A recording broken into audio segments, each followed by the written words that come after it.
এতিয়া আপোনালোকৰ হিচাপ কিচাপটো কি হ'ব পইচাটো গীতাশ্ৰী বাইদেৱে দিয়া নাই মোৰ ইয়াত লিখা আছে উলিয়াই লওঁ ৰ'ব এই মানুহটো মানে এক্সিডেণ্ট সেইকাৰণে গোটেইখিনি পইচা গুচি গ'লগৈ সেইকাৰণে দিম আৰু এতিয়া এক্সিডেণ্ট বুলি ক'লে নহ'ব নহয় এতিয়া তুমি এইটো হিচাপ কিচাপ কৰিব দিব লাগে মোক মোৰ ওপৰত পঠিয়াব লাগে হিচাপটো এইখন তুমি লোকে চাই লোৱা হিচাপ তুমি লোকে একো কৰা নাই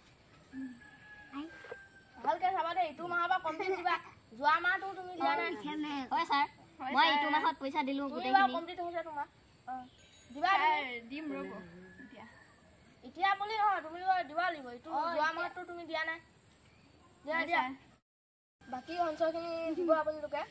হয় ছাৰ বাকী হ'ব বাৰু ইয়াত গোটেইখিনি আছে আজিলৈ হ'ব নহ'লে ইটো মাহৰ পৰা চব ভালকৈ দিবা তোমালোকে আমি যাওঁ মানে থাকক